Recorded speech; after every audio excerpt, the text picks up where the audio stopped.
Hello students, कैसे हैं आप सब। मैं हूं आपकी एजुकेटर एंड मेंटर शिवानी चक्रवर्ती। मेरे चैनल विज्ञान श्रोतालय में आप सभी का बहुत बहुत वेलकम है। आज मैं फिर से life process part 4 alimentary canal जैसे टॉपिक को लेके आ गई हूं और आज हम बात करने वाले हैं इंटेस्टाइन के बारे में। आप में से जिन लोगों ने पार्ट 1, पार्ट 2 एंड पार्ट 3 के वीडियोज़ नहीं देखे हैं लाइफ प्रोसेसेस टॉपिक के, तो मैं उनसे यही रिक्वेस्ट करना चाहूँगी कि पहले आप जाकर पार्ट 1, पार्ट 2 और पार्ट 3 का लेक्चर वीडियो देख लीजिए। जैसा कि लास्ट वीडियो जो कि पार्ट 3 का था, उसमें हमने एलिमेंट्री कैनाल के तीनों पार्ट्स के बारे में पढ़ लिया था, जो कि था mouth cavity, oesophagus and stomach. आज हम लास्ट पार्ट के बारे में पढ़ने वाले हैं, जो कि होने वाला है इंटेस्टाइन, जिसको हम हिंदी में कहते हैं आंत। हमारे शरीर में 2 आंतें होती हैं। There are 2 kinds of intestine. एक होती है स्मॉल इंटेस्टाइन, छोटी आंत, और एक होती है लार्ज इंटेस्टाइन, बड़ी आंत। तो जैसा कि आप डायग्राम भी देख सकते हैं ये आप एक ह्यूमन बॉडी में इंटेस्टाइन का लोकेशन देख सकते हैं। यहाँ पे दोनों लार्ज और स्मॉल दोनों इंटेस्टाइन यहाँ पे मैं लोकेट कर रही हूँ। ये आपका जो है, ये पर्टिकुलर जो पार्ट है, ये पर्टिकुलर पार्ट, ये बाहर का, ये आपका लार्ज इंटेस्टाइन है, और ये अंदर जो पार्ट है ये आपका क्या है, स्मॉल इंटेस्टाइन है। ओके, इसके ऊपर यहाँ पे आपको पेनक्रियाज नज़र आ रहा होगा, जो लीफ यानी पत्तियों के आकार का होता है। यहाँ पे लीवर, ये आपका गॉल ब्लैडर, पित्ताशय, और ये आपका स्टमक यानी आमाशय।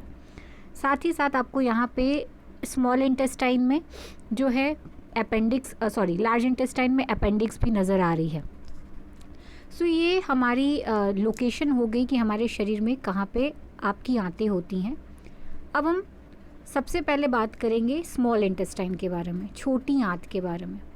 अगर हम बात करते हैं स्मॉल इंटेस्टाइन के बारे में, तो स्मॉल इंटेस्टाइन नाम से स्मॉल है, नाम से छोटा है, लेकिन अगर हम इसकी साइज की बात करें तो ये लार्ज इंटेस्टाइन से भी बड़ी होती है।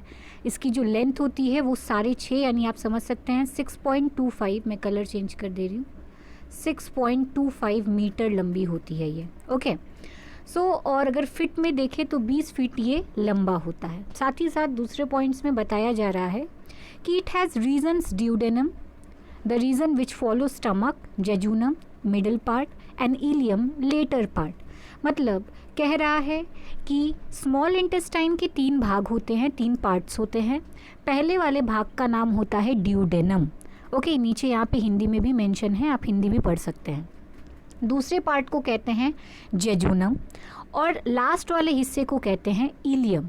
तो उस हिसाब से छोटी आंत के कितने पार्ट्स हो गए, 3, ड्यूडेनम, जेजुनम और इलियम। ठीक है, ड्यूडेनम पहला भाग होता है जो स्टमक से जुड़ा हुआ होता है, और उसी पार्ट में लीवर और पेनक्रियास के कनेक्टिंग लिंक होते हैं।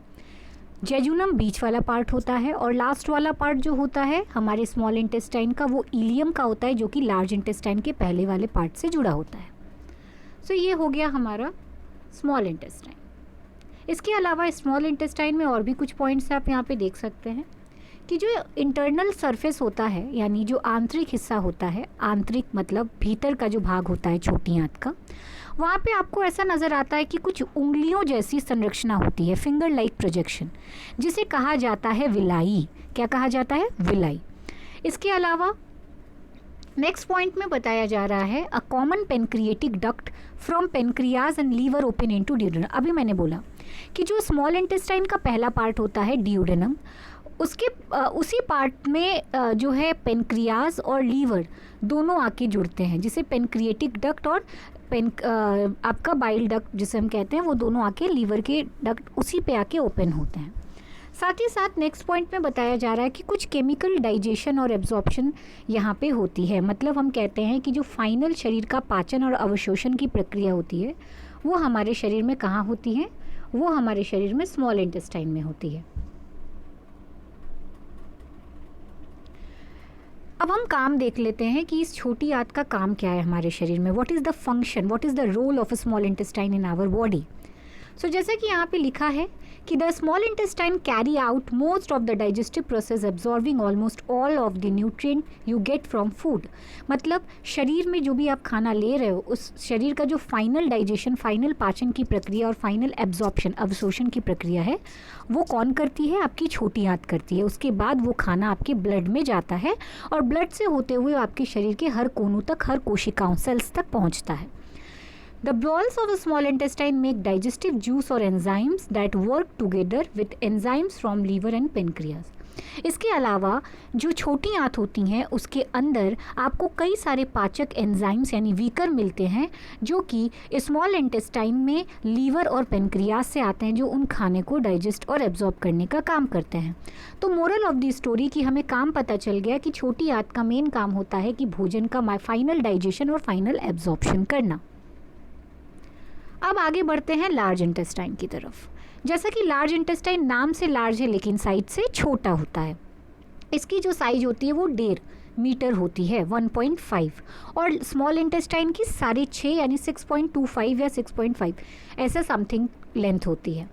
लार्ज इंटेस्टाइन जो होती है अगर फिट में देख लेते हैं तो 5 फीट लॉन्ग होती है। And it has 2 region of colon, मतलब इसके भी 3 पार्ट्स होते हैं। सीकम पहले पार्ट को कहते हैं, दूसरे पार्ट को कहते हैं कोलन, और लास्ट वाले पार्ट को कहते हैं रेक्टम। लेकिन यहाँ पे आप देख सकते हैं it has 2 region, colon about 1.5 metre and rectum 10 centimetre, यानी इसमें 1.5 मीटर तो आप समझ लीजिए कि इनकी में जो कोलन वाला हिस्सा होता है वो होता है, और रेक्टम वाला हिस्सा एक एडल्ट में 10 सेंटीमीटर लंबा होता है।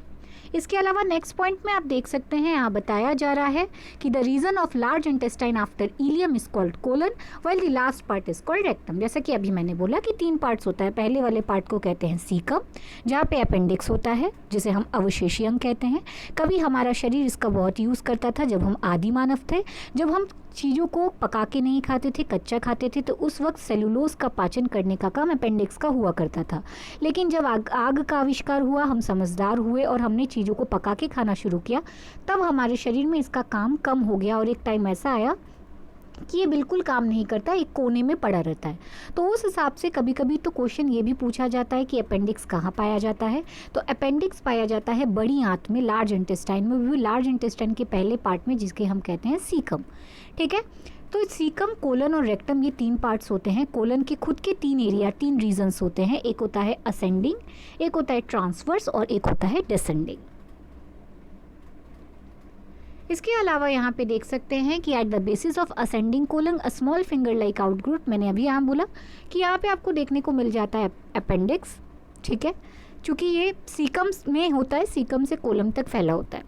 साथ ही साथ यहाँ पे कई सारे बैक्टीरियाज होते हैं इस पट्टी। हाँ जी हाँ, हमारे शरीर में भी बैक्टीरियाज होते हैं, हमारे इंटेस्टाइन में भी बैक्टीरियाज होते हैं, जीवाणु होते हैं जो उस फूड्स को डाइजेस्ट करने में हमारी हेल्प करते हैं। ये अच्छे बैक्टीरिया होते हैं। Rectum open to outside by anus, और रेक्टम जो कि लास्ट पार्ट होता है हमारे इंटेस्टाइन का, जो शरीर के बाहर खुलता है और जो भी गंदगियाँ होती हैं उसको बॉडी के बाहर निकाल देता है। डैट मीन्स हमें यहाँ पे क्लियर हो रहा है कि लार्ज इंटेस्टाइन का एक काम ये होता है कि ये वेस्ट चीज़ों को निकालने का काम करती है, गंदगी को बाहर निकालने का काम करती है एनस की मदद से। अब हम इनका भी फंक्शन देख लेते हैं कि जिस तरीके से हमें पता चला कि स्मॉल इंटेस्टाइन का भी काम था, उस तरीके से हम देखेंगे कि लार्ज इंटेस्टाइन का क्या काम है। The purpose of large intestine is to be absorb water and salt. इनका काम ये होता है कि हमारे शरीर में पानी और सॉल्ट यानी नमक की मात्रा को बैलेंस करते हैं, उसको एब्जॉर्ब करते हैं जो भी हम खाना ले रहे हैं उससे। और साथ ही साथ जो भी वेस्ट चीज़ें होती हैं, जो कि अनडाइजेस्टेड चीज़ें होती हैं, जो शरीर में पच नहीं पाती हैं, ना माउथ कैविटी में, ना इसोफेगस में, ना स्टमक में, शरीर उसको वेस्ट मानता है, गंदगी मानता है, और वो सारी वेस्ट लार्ज इंटेस्टाइन के द्वारा ही शरीर से बाहर निकाल दिया जाता है। सो ये हमारा कुछ लार्ज इंटेस्टाइन और स्मॉल इंटेस्टाइन का काम हो गया, उसके बारे में हो गया। ये आप डायग्राम देख सकते हैं, ये सारे पार्ट्स आपको दिख रहे होंगे, descending, duodenum, stomach, colon, jejunum, ठीक है ना, रेक्टम, इलियम, ये सारी चीज़ें आपको यहाँ पे इस फिगर में दिख रही है। सो आज का ये लेक्चर वीडियो यहीं पे फिनिश होता है। फिर मिलेंगे एक नए लेक्चर, नए पार्ट के साथ लाइव प्रोसेस के। Thank you.